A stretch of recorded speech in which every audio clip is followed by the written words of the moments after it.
Assalamualaikum warahmatullahi wabarakatuh. Alhamdulillah rabbil alamin wa bihi nasta'in wa nusalli wa nusallim wa nubarik ala nabiyyina Muhammadin wa alihi wa sahbihi ajma'in wa ba'du. Ikhwani wa akhwati fillah, para pemirsa TV Roja dan para pendengar di Roja yang dimuliakan oleh Allah Azza wa Jalla. Kembali kita melanjutkan pembahasan selanjutnya masih dalam bentuk-bentuk dari syirkah. Pertama telah kita jelaskan syirkah inan, kemudian syirkah mudharabah, kemudian sekarang adalah syirkah al-wujuh yang ketiga, ya, syirkah al-wujuh, ya. Nanti kita akan menjelaskan definisinya dan konsekuensinya. Taqra Syekh. قال المؤلف رحمه الله تعالى الثالث شركة الوجوه أن يشتري في ذمتيهما بجاههما فما ربها فبينهما. Adapun poin yang ketiga, syarikatul wujuh, yaitu an yashtariya fi dhimmatayhima bijahihima fama rabiha fabainahuma, yaitu yashtariya, yaitu dua orang yang membeli fi dhimmatayhima dengan di dalam tanggungan keduanya, dengan jahihima, yaitu kepercayaan keduanya, dan apa yang menjadi keuntungannya fabainahuma, terbagi menjadi keduanya, milik keduanya. Yang ketiga adalah syarikah wujuh. Syarikah yang pertama ainan, masing-masing menyetorkan harta atau uang tunai dengan jumlah tertentu dan masing-masing ikut mengelola. Kemudian syirkah al-mudharabah yang kedua, salah satu pihak menyerahkan harta atau uang tunai, kemudian pihak lain mengelola.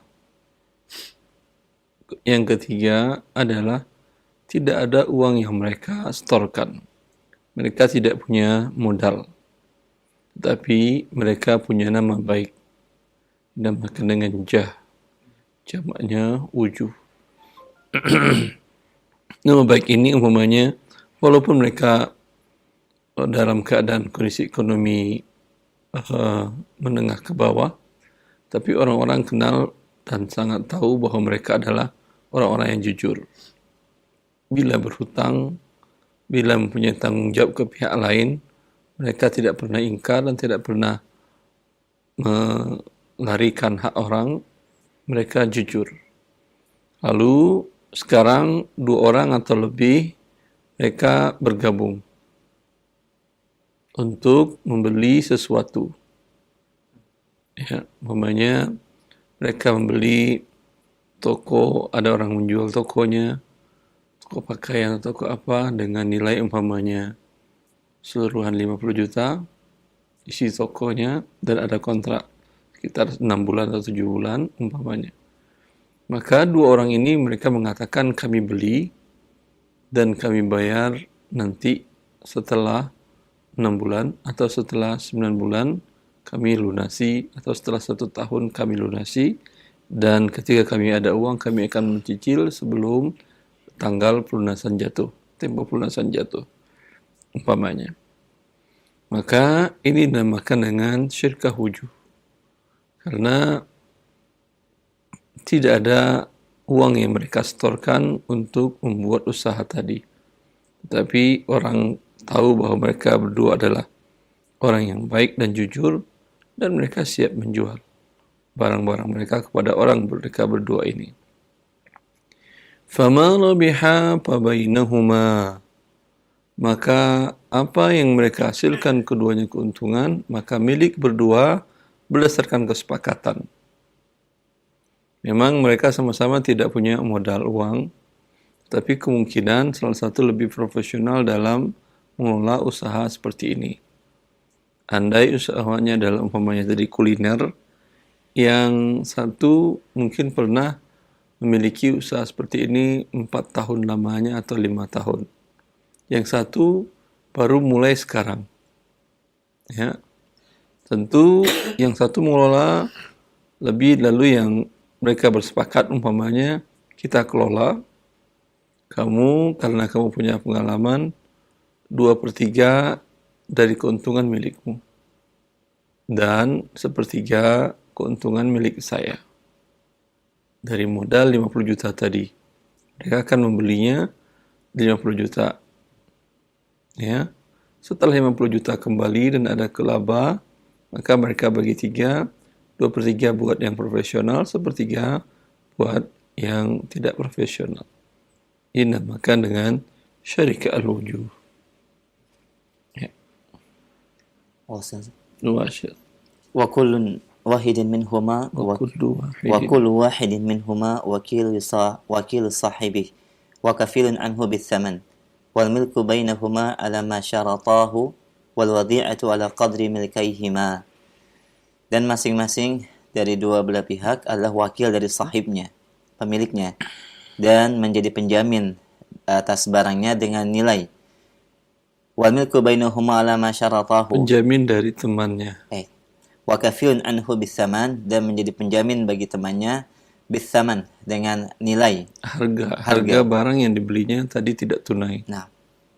Wal milku bainahuma ala ma syaratahu, dan hak kepemilikan keduanya sesuai dengan apa yang disyaratkannya. Mereka mensyaratkannya. Wal wadi'atu ala qadri milkaihima, dan kerugian juga sesuai dengan nilai yang ditentukan keduanya. Ya. Wa kullu wahidin minhuma wakilu sahibihi, dan satu dari dua orang ini wakil dari temannya. Tadi anggap kita katakan Ali dan Ahmad.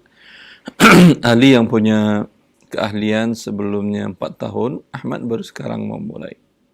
Ya, dan mereka sepakat, ya Ali, kamu memiliki 2/3, saya 1/3. Ya, dari usaha ini kita beli sama-sama tidak tunai. Maka antara Ali dan Ahmad, mereka saling mewakili. Mungkin pagi Ali yang ada di toko tadi, toko kuliner tadi. Ya, siang Ahmad. Seluruh tindakan Ali mewakili Ahmad. Seluruh tindakan Ahmad mewakili Ali. Ini yang kita katakan dari awal tentang akad wakalah, akad syirkah. Di sana ada wakalah. Salah satu pihak mewakilkan kepada pihak yang lain untuk mengelolanya. Wa kafilun anhu bithaman, dan masing-masing menjadi penjamin dari temannya dengan harga pembelian tidak tunai tadi. Mereka beli toko kuliner tadi, sudah siap jalan dan sudah mulai jalan sebelumnya. Mereka beli dengan harga 50 juta. Ya. Dengan kesepakatan untuk Ali adalah 2/3, untuk Ahmad 1/3. Kafilun anhu bithaman, masing-masing menjamin harga ini. Andailah qadar Allah, Ahmad tahu-tahu menghilang. Mungkin diculik orang, dia mungkin pindah, segala macam lah qadar Allah. Ali membayarkan tetap 50 juta kepada pemilik toko. Gak bisa Ali mengatakan, saya sepakat dengan si Ahmad 2/3. Ahmad 1/3. Kamu tagihlah ke Ahmad yang 1/3-nya, yang 2/3-nya saya yang bayar. Tidak, karena masing-masing kafilun anhu bithaman. Masing-masing, atau sebaliknya. La qadarallah, Ali minta izin kepada Ahmad, kata Ali, saya mau melanjutkan kuliah umpamanya ke Timur Tengah, ke Arab Saudi umpamanya. Kamu lanjutkanlah usaha ini. La qadarallah, dalam rentang waktu itu jatuh tempo pembayaran pelunasan hutang kepada pihak penjual toko tadi. Maka si Ahmad membayar bukan 1/3, keseluruhan 50 jutanya. Tidak bisa dia mengatakan, Ali dia kuliah, kamu pergi aja umrah ketemu sama dia, minta 2/3 dari nilai 50 juta kepada dia. Tidak. Dia, si Ahmad tetap menjadi kafil dari si Ali. Itu menanggung semua utang Ali. Wal milku bainahuma ala ma syaratah. Dan kepemilikan usaha syirkah dengan cara berhutang kepada seseorang tadi, itu kepemilikan mereka berdua ala ma syaratah, berdasarkan persyaratan mereka berdua. Kalau tadi kan dia sepakat untuk Ali 2/3, untuk Ahmad 1/3. Mungkin juga dibalik, untuk Ahmadnya yang 2/3, untuk Ali 1/3. Atau sama-sama 50%, 50-50. Ya. Maka ini berdasarkan kesepakatan mereka berdua. Wal wadhi'atu ala qadri milkaihima. Dan kerugian berdasarkan ukuran kepemilikan mereka berdua. Tadi mereka sudah sepakat untuk Ali 2/3, untuk Ahmad 1/3. Keuntungan sebesar itu, kerugian sebesar itu. Apa arti kerugian sebesar itu? Mereka sudah bersepakat membeli ini 50 juta dengan waktu tempo selama 1 tahun pembayarannya, dan mereka putar usaha ini, dan kemungkinan dalam 1 tahun mereka untung lebih mungkin dari 100 juta. 50 juta mereka bayar, dan sekarang usaha ini milik mereka dan ada keuntungan sudah 50 juta juga. Ya. La qadarallah, baru hari ini mereka beli berdua dengan cara tidak tunai. Dan sudah sepakat, Ali karena profesional buat dia 2/3, Ahmad 1/3. Malamnya terjadi banjir. Semoga Allah menyelamatkan kaum muslimin dan mengganti musibah yang menimpa mereka pada hari-hari ini. Terjadi banjir, usaha tutup. Habis semua peralatan di dalam peralatan masaknya sudah bisa masker, nggak bisa dimanfaatkan semuanya. Umpamanya ya, peralatan-peralatannya ikut ke bawah banjir, walhasil rugi. Tetap mereka berhutang kepada pemilik, kepada penjual usaha ini. Ali membayar 2/3 dan Ahmad membayar 1/3. Ya. Ini yang dimaksud dengan syarikah al-wujuh. Waribhu ala ma syarata. Ya, tadi kerugian berdasarkan kepemilikan mereka terhadap aset tadi. Sekarang keuntungan berdasarkan persyaratannya. Bisa jadi sama dengan kepemilikan, kamu Ali 2/3, saya 1/3, bisa jadi juga Ahmad mengatakan tidak. Kita keuntungan 50-50, kepemilikan kamu boleh 2/3. Ya, ini juga dibenarkan. Wallah ta'ala alam. Yang keempat adalah syarikah abdan. InsyaAllah pekan depan kita akan lanjutkan. Jazakumullah khair, kami sampaikan pada Ustaz Hanwadi Tarmidhi hafizahullah ta'ala yang telah memberikan penjelasan secara terperinci terkait dengan poin yang ketiga, pembagian dari syarikah, yaitu syarikatu al-wujuh. Kita akan berikan sesi selanjutnya untuk bersoal jawab bagi Anda yang ingin mendapatkan penjelasan lebih dalam untuk bertanya dalam bab ini atau mungkin dalam permasalahan yang lain dalam bab muamalah. Kita akan berikan kesempatan via telepon. Silakan. Baik, halo. Waalaikumsalam warahmatullahi wabarakatuh. Dengan siapa, di mana? Yang Utomo di Bekasi, Ustaz. Pak Utomo di Bekasi, silakan, Pak. Ustaz mau tanya. Nah,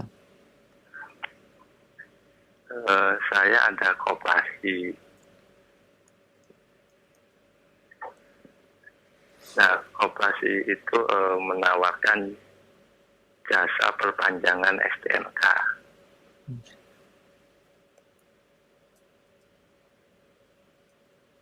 Nah, dari jasa tersebut itu bisa dicicil, Ustaz, pembayarannya. Nah, apakah itu ada riba atau tidak, Ustaz?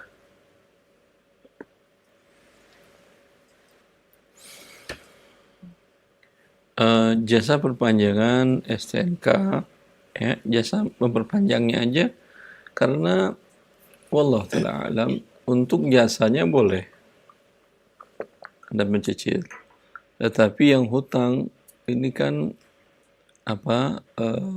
biaya yang harus dibayar ke pihak negara, angkanya jelaskan ya. Ya. Umpamanya berapa umpamanya? 3 juta? Alhamdulillah 3 juta Ustaz. 3 juta rupiah. Ini tidak bisa diperjualbelikan. Ini yang ada di sini akad qard, pinjam saja. Iya. Berarti pihak koperasi meminjamkan Anda uang 3 juta. Iya. Ini tidak boleh berlebih. Iya. Tetapi karena Anda tidak punya waktu, ya, mereka memberikan jasa kepada Anda, mereka yang menguruskan. Iya, Ustaz. Ya, jasa ini boleh Anda bayar berlebih, baik dengan mencicil. Tapi wallahu ta'ala alam, karena di sini ada pinjaman dan ada jasa, Rasulullah melarang la yahillu salafun wa bai'un. Tidak boleh menggabungkan akad pinjaman dengan akad jual beli, baik jual beli barang maupun jual beli jasa. Maka wallahu ta'ala alam, jasa 3 juta tadi Anda katakan, jangan pakai uang kalian, pakai uang saya. Jasanya ya tadi Ustaz ya. Bukan jasanya, maaf. Biaya ke pemerintahannya 3 juta itu tidak bisa itu kan kalau pakai uang mereka berarti Anda pinjam uang mereka. Iya, Ustaz. Kemudian untuk jasa mereka boleh mendapatkan pertambahan. Jelas? Bila ini digabung, Rasulullah SAW melarang. Ya. Oke, Ustaz. Tapi kalau pakai uang Anda, ini 3 juta, saya nggak pakai uang kalian untuk pengurusan STNK.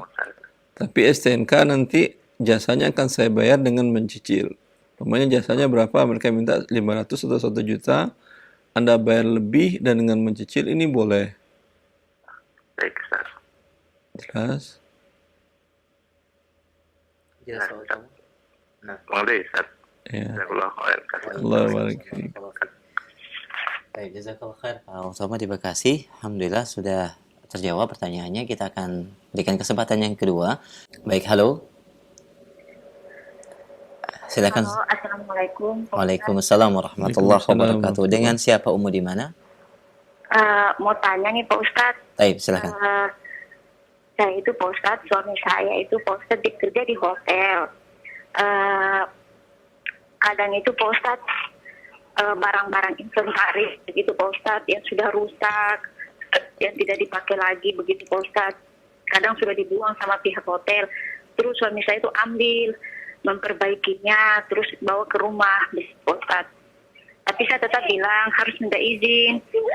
Kadang dia minta izin ke manajernya, kadang juga minta izinnya ke bagian ruangan tertentu begitu Pak Ustadz, kayak seperti apa? Ya seperti manajernya, supervisornya begitu Pak Ustadz. Itu Pak Ustadz boleh tidak Pak Ustadz kita pakai barangnya? Makasih Pak Ustadz. Nah. Assalamualaikum warahmatullahi wabarakatuh. Assalamualaikum warahmatullahi wabarakatuh. Ada sebagian perusahaan mereka tidak menginginkan karyawannya menggunakan walaupun barang itu dibuang ke tong sampah. Itu ada. Tujuannya wallahu ta'ala alam. Ya.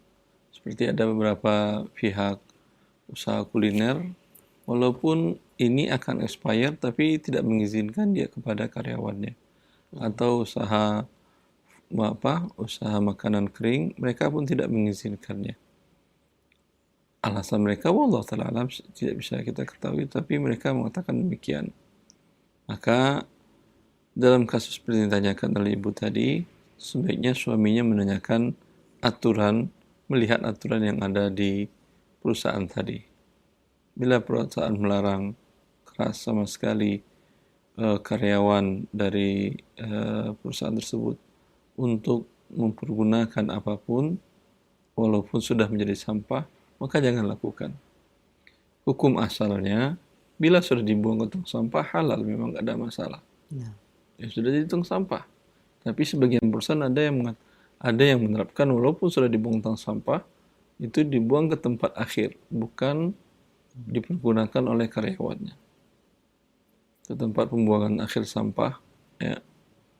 Itu sebetulnya dalam pandangan syar'i boleh, tetapi bila mereka mensyaratkan kepada karyawannya untuk tidak boleh menggunakannya walaupun sudah dibuang ke tong sampah, maka karyawan tentu tidak boleh menggunakannya. Untuk mengetahui tadi tentu lihat aturan yang ada di perusahaan tadi. bagian HRD-nya tentunya kan. Allah. Jazakumullah khair Ustaz. Demikian Humayun yang bertanya, semoga ini menjadi penjelas dan pencerahan bagi kita semua. Jazakillah khairah. Kami berikan kesempatan berikutnya di line telepon. Kami angkat kembali, silakan. Halo. Halo, Assalamualaikum Ustaz.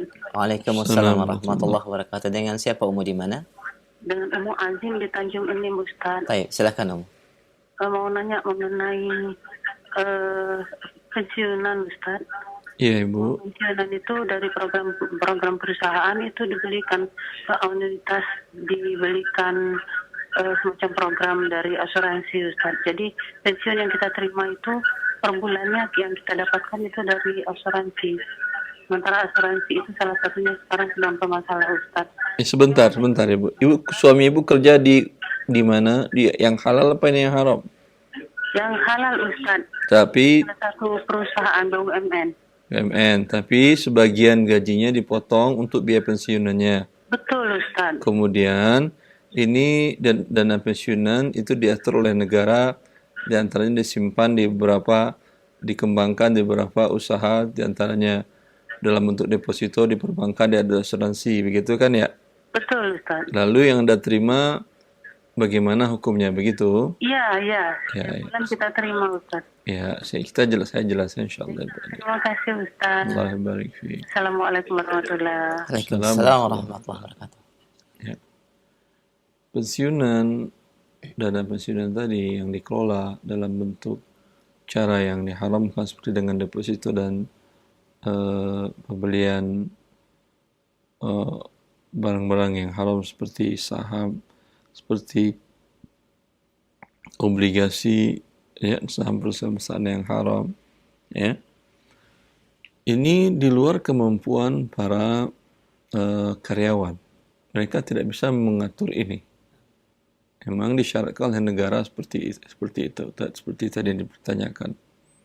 Maka insya Allah tidak berdosa karyawan yang pegawai atau karyawan yang bekerja di perusahaan yang halal. Ya, karena ini akadnya, dana pensiun itu di luar akad ketika dia mendaftar menyetujui akad bekerja di sebuah tempat tadi.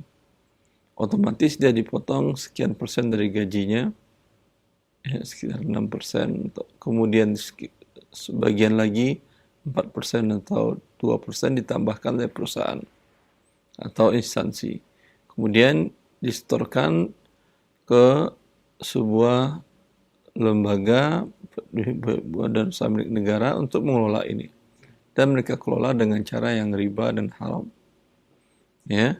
Akan tetapi pokok uang ini adalah uang Anda dan hibah dari instansi atau perusahaan Anda adalah halal. Yang haram adalah pertambahannya. Pengelolaannya dengan cara yang haram tadi.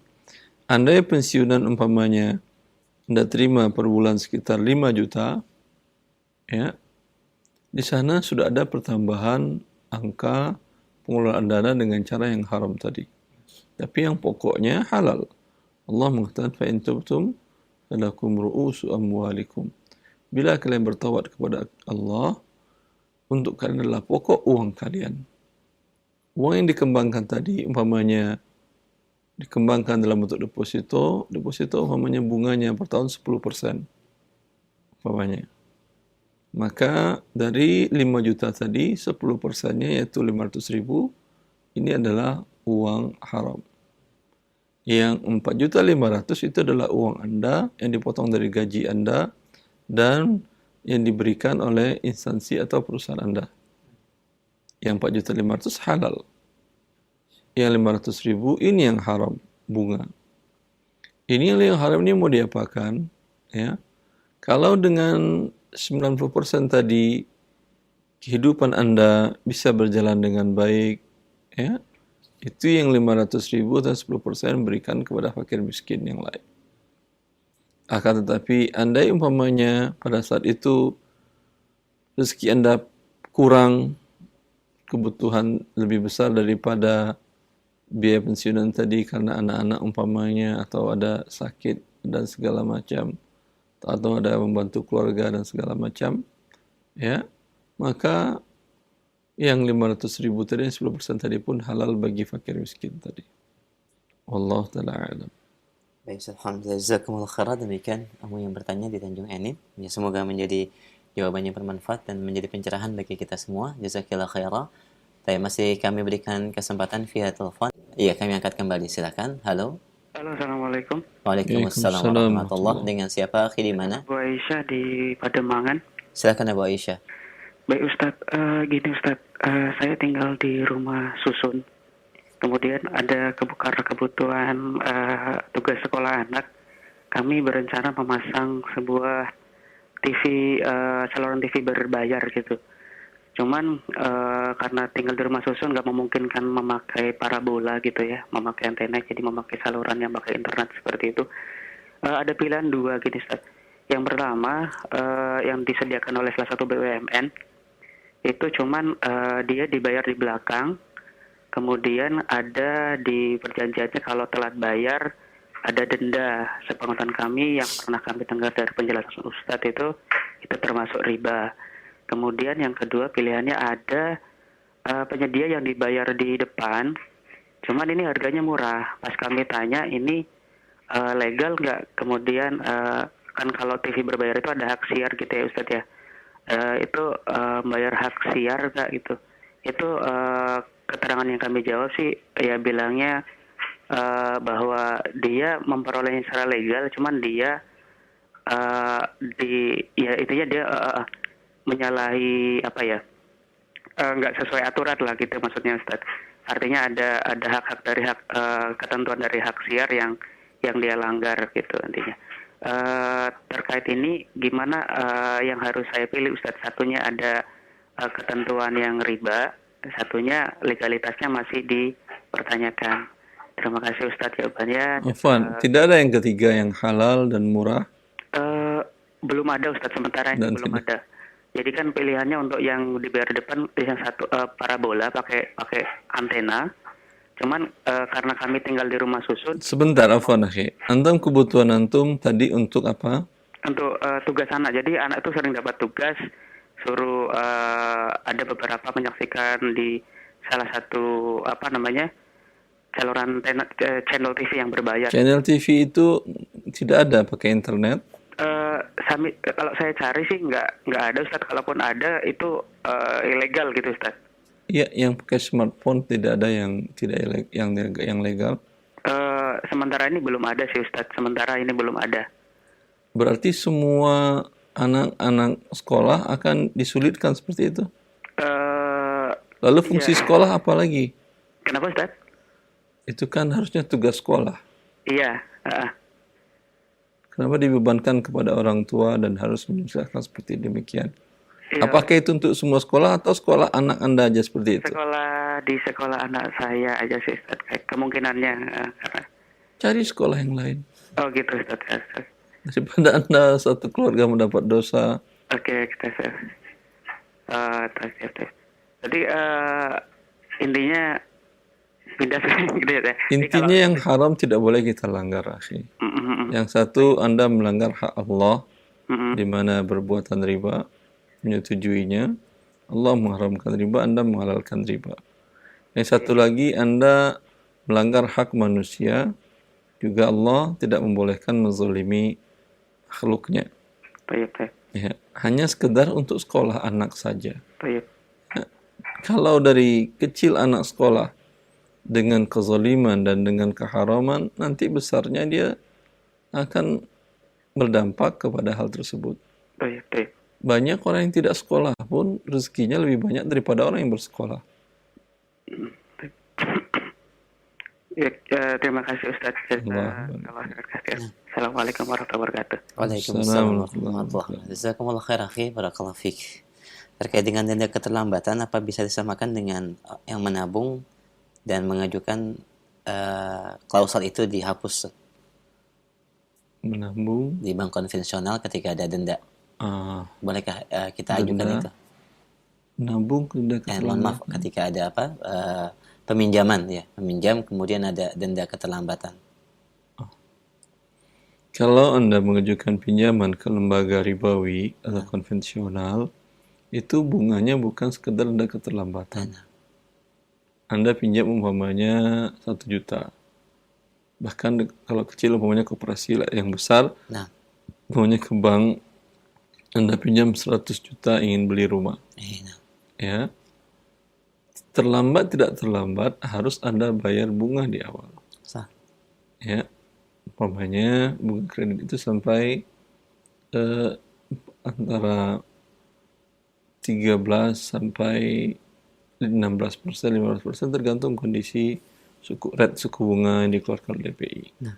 Kalau Anda pinjam 100 juta, berarti akan Anda bayar 113 juta. Terlambat tidak terlambat. Nah. Ini sudah riba. Masya Allah. Ya.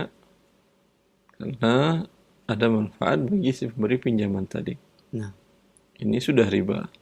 Kemudian riba kedua, kalau terlambat Anda membayar 113 juta ini, per tunggakan, per cicilan tunggak jatuh tempo per cicilannya, akan dikenakan lagi bunga 0,05% dari tunggakan tersebut. Ini riba yang kedua. Ya. Kalau Anda lunasi sebelum jatuh temponya, juga dikenakan pertambahan lagi. Ini riba yang ketiga. Masya Allah. Nah, barakallahu fiik, jazakallahu khair. Kami berikan kesempatan kembali sebelum kami angkat pertanyaan dari pesan singkat. Silakan. Baik, halo. Halo, Assalamualaikum. Waalaikumsalam warahmatullahi wabarakatuh. Dengan siapa Ummu di mana? Dengan Novi di Toli-Toli, Sulawesi Tengah. Baik, Ibu Novi di Sulawesi Tengah. Mohon maaf, dikecilkan dulu volume suara TV atau radionya, ada feedback. Cukup di monitor via telepon. Silakan pertanyaannya. Halo. Ya, silakan Ummu. Assalamualaikum Ustadz. Assalamualaikum warahmatullahi wabarakatuh. Ustadz mau bertanya, saya ini kan petugas kesehatan. Dan tiap bulan itu kami menerima dana kapitasi yang berasal dari BPJS. Nah, sedangkan hukum BPJS itu setahu saya itu kan mengandung gharar dan riba. Apakah halal saya menggunakan dana tersebut untuk kehidupan pribadi saya? Ibu mendapatkan uang tadi imbalan jasa kan ya? Iya. Ya. Jasa Ibu halal kan ya? Kenapa? Jasa Ibu berikan halal kan ya? Iya. Jadi jasa itu dibuat seperti kita berdasarkan kehadiran kita setiap hari di kantor begitu. Iya, kan ini jasa halal. Dapat imbalan uang. Iya, tapi dananya itu berasal dari BPJS, Ustaz. Dananya berasal dari dana entah dari mana, yang penting Anda bekerja mendapat imbalan, begitu kan ya? Iya, tapi setahu saya memang dana kapitasi yang kami terima itu memang berasal dari BPJS karena kita kan di Puskesmas bekerja sama dengan BPJS. Iya, BPJS kan memberikan dana. Iya. Ya kan? Dan Anda jasanya jasa yang halal. Oh iya. Nah. Jadi halal ya Ustaz ya? Insya Allah. Nah, demikian Ibu Novi. Iya, terima kasih. Baik, afwan. Jazakallah khair pada Ibu Novi di Sulawesi. Barakallahu fiik. Kami akan angkat pertanyaan berikutnya dari pesan singkat sebelum dari telepon kembali. Baik, Assalamualaikum warahmatullahi wabarakatuh. Alhamdulillah. Pertanyaan dari pendengar kita, Ustaz, bolehkah atau bisakah kita menghibahkan semua harta setelah berwasiat dan dihibahkan kepada anak, Ustaz? Menghibahkan seluruh harta setelah berwasiat. Saya tidak bisa memahaminya. Dia menyebutkan contohnya atau tidak? Tidak. Artinya dia membuat wasiat mungkin kepada selain anaknya. Wasiat itu perbedaannya dengan hibah. Nah. Kalau wasiat serah terimanya setelah si pemilik harta tadi wafat. Nah. Dia mengatakan, ini mobil kalau saya wafat menjadi milik si fulan. Perorangan atau milik yayasan fulan. Ya. Dia hibah juga, tapi serah terimanya jatuh ke pemilikan, berpindah ke pemilikannya setelah si pemiliknya ini wafat. Kalau hibah tidak. Dia mengatakan, ini mobil ambil untuk kamu. Silahkan balik nama. Ini hibah namanya. Itu perbedaan hibah dengan wasiat. Pertanyaannya tadi apa? Bolehkah kita menghibahkan semua harta Ustaz kepada seluruh anak-anak setelah kita berwasiat? Yang diwasiatkannya berarti tidak bisa dihibahkan. Nah, Dan wasiat tidak boleh kepada ahli waris. nah, Yang sisanya ingin dihibahkannya silahkan. nah. Tapi sampai meninggal dia mau dapat makan apa? Mau tinggal di mana? Ya. Kalau dia menghibahkan. Kalau pertanyaan boleh, boleh. Karena hibah harus diberikan sebelum wafat, Ustaz, ya? Saat itu juga Ya. diserah terimakan kalau hibah. Sah. Kalau tidak, tidak menjadi hibah yang mengikat. Kalau pertanyaan boleh, boleh. Adalah Abu Bakar radhiyallahu anhu. Beliau menghibahkan seluruh hartanya di perang Tabuk. Nah. Jaisul Usrah. Ketika Rasul tanyakan, "Madza tarakta li ahlik?" Apa yang kau tinggalkan wahai Abu Bakar dari hartamu untuk keluargamu? Beliau mengatakan, "Taraktu lahumullah wa rasulah." Aku tinggalkan untuk mereka Allah dan Rasulnya. Ini menunjukkan boleh. Rasulullah tidak melarangnya. Nah. Ya. Kalau dalam keadaan sehat dan dia memberikan tidak ada paksaan dari pihak manapun. Ya Allah. Baik, barakallahu fiik. Demikian akhi atau pendengar yang bertanya. Semoga ini menjadi jawaban yang bermanfaat. Jazakumullah khairah. Kami angkat kembali pertanyaan berikutnya. Assalamualaikum warahmatullahi wabarakatuh. Salam. Dari pendengar kita, Ustaz, terkait dengan zakat, bagaimana cara mengeluarkan zakat apabila kita telah memiliki harta yang memang telah wajib dizakatkan? Apakah cukup kita meniatkan untuk memberikan kepada salah satu dari asnaf yang 8, atau harus kita ucapkan niat tersebut dengan disaksikan orang yang dianggap sebagai amil lalu diberikan kepada si amil tersebut, Ustaz? Menyerahkan zakat, Anda hitung zakat Anda dan telah jatuh waktunya dan sudah ingin dikeluarkan. Nah. Tidak cukup dengan niat, tentu diserah terimakan uangnya. Ya, apakah sudah saksi? Tidak perlu. Anda cukup mengatakan ini adalah zakat. Dan dalam menyerahkannya, Anda harus cek ini orang mustahik atau tidak. Anda masukkan dalam kategori umumnya Anda anggap fakir miskin. Bagaimana menghitung fakir miskin? Zakat Anda ada 40 juta umpamanya. Tetangga ini atau kerabat ini, dia bekerja tetapi penghasilannya tidak mencukupi kebutuhan anak istrinya untuk kebutuhan pokok mereka. Pekerjaannya gajinya 4 juta umpamanya. Sedangkan kebutuhan pokok sekolah anak, biaya makan anak-anak dan dirinya dan tempat tinggal umpamanya 10 juta per bulan. Berarti kekurangan 6 juta per bulan. Ya, 6 kali setahun itu 12 berarti sekitar berapa? 72 juta. 72 juta. 40 juta tadi boleh Anda kasihkan kepada satu keluarga ini. Masih kurang buat dia ini. Kalau zakat Anda 100 juta, tidak halal 100 jutanya Anda berikan kepada dia. Yang halal hanya 72 juta. Baik, jazakumullah khair. Demikian pendengar yang bertanya. Jazakumullah khair. Kami angkat kembali pertanyaan dari pesan singkat. Ada beberapa pertanyaan terkait dengan titipan. Assalamualaikum warahmatullahi wabarakatuh. Ustaz, bagaimana hukumnya memakai uang yang dititipkan kepada kita, di mana uang tersebut diminta oleh pemiliknya untuk diberikan kepada orang yang membutuhkan, baik si fakir ataupun si miskin.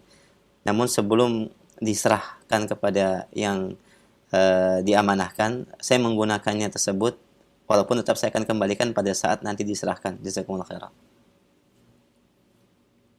Ini uangnya uang apa? Uang zakat atau uang haram atau uang apa? Kalau zakat tidak boleh Anda gunakan sama sekali kecuali Anda mustahik.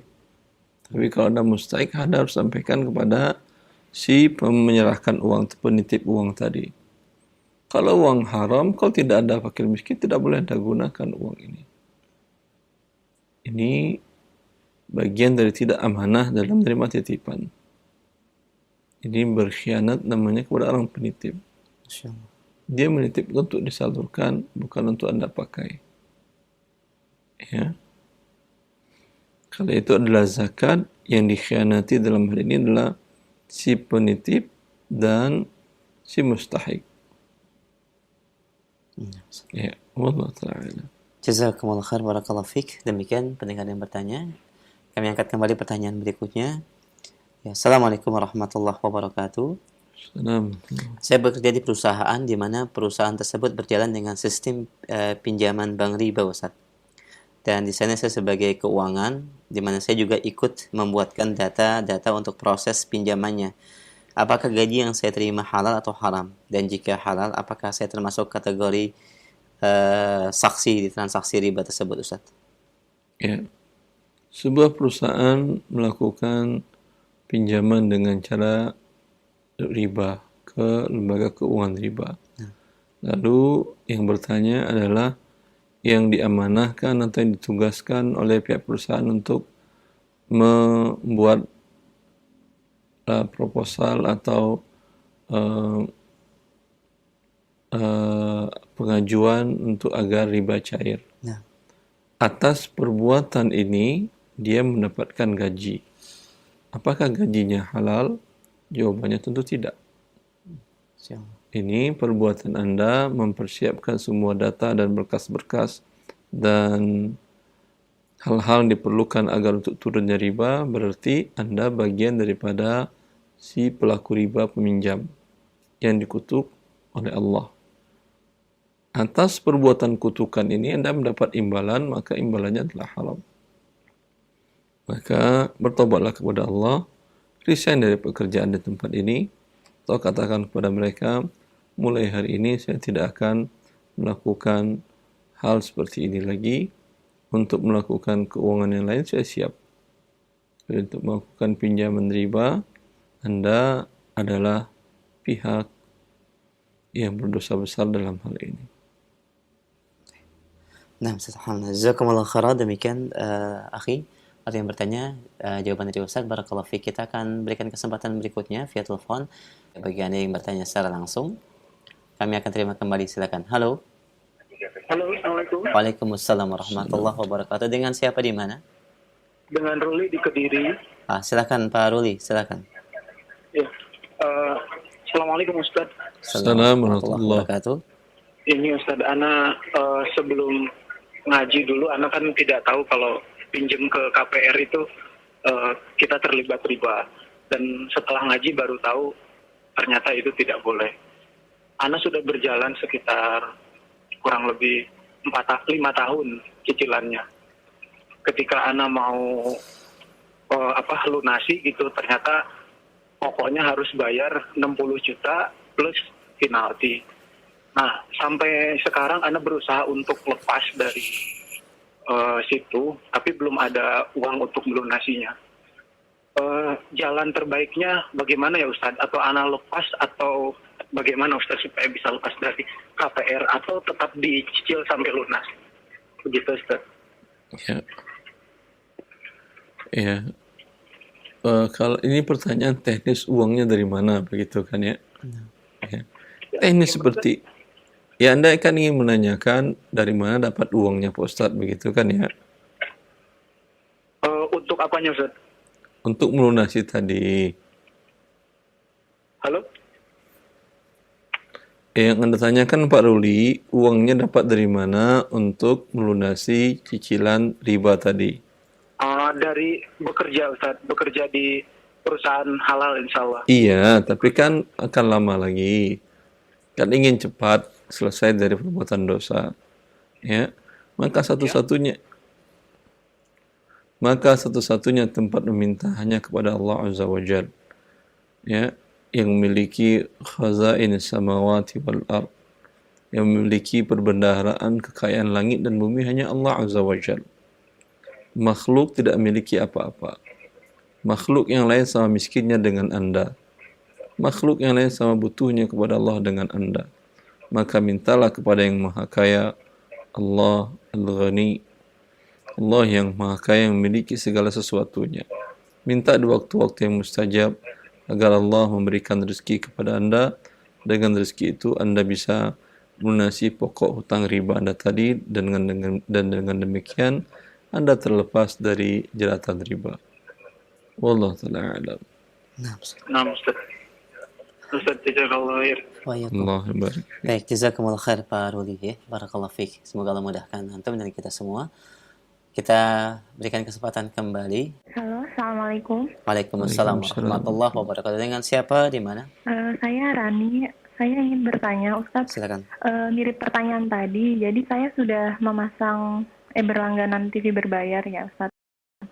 Tapi tujuannya itu untuk mendengarkan kajian seperti ini, Roja TV ataupun Mekah Live dan lain-lain. Nah, saya juga sama tinggal di apartemen, jadi untuk memasang parabola itu susah, Ustadz. Selain itu, kalau saya berlangganan seperti ini dengan pembayaran tepat waktu untuk menghindari denda, apakah dibolehkan atau tidak ya Ustadz? Jazakallahu khair. Allah barik fiik. Anda tidak terlambat, tetapi akad riba sudah terjadi dengan Anda menyetujui ada denda keterlambatan. Ya, mintalah kepada perusahaan tadi untuk Anda katakan tolong buang klausa denda keterlambatan, saya akan bayar 3 bulan sebelum jatuh tempo. Apa artinya?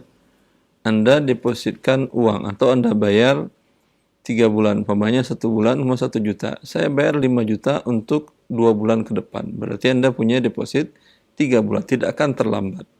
Dan katakan kepada mereka, andai saya lupa yang 3 bulan ini sudah habis, kalian putuskan saja. Tidak perlu harus kalian kenakan saya denda dan tutup klausa itu. Tapi kalau mereka tidak mau, ya tidak mungkin juga kajian tadi bermanfaat bagi Anda bila Anda dapatkan dengan perbuatan dosa besar. Tidak seimbang. Allah sudah mengancam para pelaku riba tadi dengan neraka, ya, dan pasti kena neraka.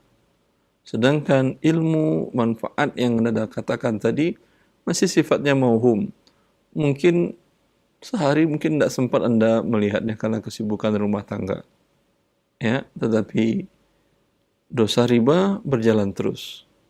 Maka sebuah kerugian yang nyata dalam kehidupan, ya, seperti hal tersebut. Solusinya sama dengan saudara kita tadi. Orang banyak tinggal di rumah yang tidak pakai susun menyusun, bisa mendapatkan televisi, ya, parabol, dan mendapatkan kajian-kajian sunnah, dan mereka tidak kena dosa. Nah, Ustaz. Allah barik fiik. Baik, Masya Allah, barakallahu fiik, jazakallahu khair. Demikian Umu yang bertanya. Jika pendengar yang lain yang mungkin memiliki kasus yang sama, semoga ini menjadi pencerahan bagi kita semua. Jazakumullah khairan. Kita berikan kesempatan masih di via telepon. Baik, silakan. Ya, sudah masuk, silakan. Ya. Assalamualaikum. Waalaikumsalam warahmatullahi wabarakatuh. Dengan siapa, Umu, di mana? Ini dari Ibu Ros. Baik, mohon maaf Ibu Ros, sebelumnya dikecilkan dulu volume suara TV atau radionya, Umu, ada feedback. Cukup monitor via telepon. Langsung, ya, silakan pertanyaannya. Ya. Ya. Baik. Assalamualaikum Pak. Assalamualaikum warahmatullahi. Saya ingin bertanya ini, adik kan dapat kulkas hadiah dari bank, Nah, terus dikasih ke saya gitu. Apa bisa diterima? adiknya, Halal apa enggak gitu? baik, adiknya ya Bu ya, yang mendapatkan kulkas Adik saya dari bank dapat. konvensional, demikian?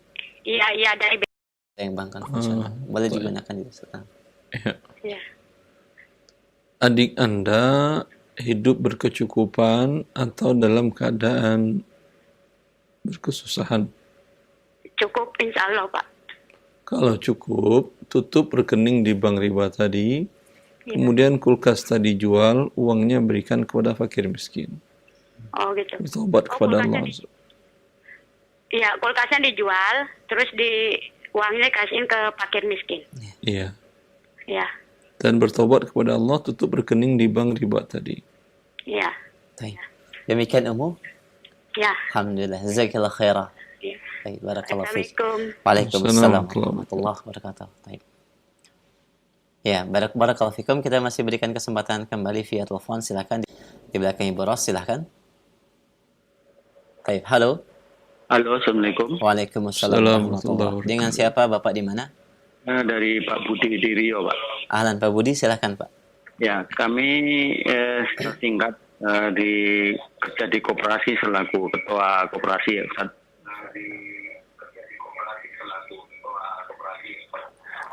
Dan kami melayani anggota, dan kebetulan ini ada rencana kami buka simpan pinjam Ustaz, karena kebutuhan masyarakat. Nah, ya. Jadi Pak Budi, koperasi yang berjalan tidak ada simpan pinjam. Iya, ini rencana Ustaz, ini bulan Januari ini, karena pinjamannya tidak besar Ustaz, hanya untuk 5 juta atau 3 juta. Sebentar, yang selama yang sudah berjalan tidak ada simpan pinjam. Tidak ada Ustaz. Yang ada koperasi usaha, begitu? Ya. Ya. Kenapa yang sudah jadi halal Anda masukkan yang haram ke dalamnya?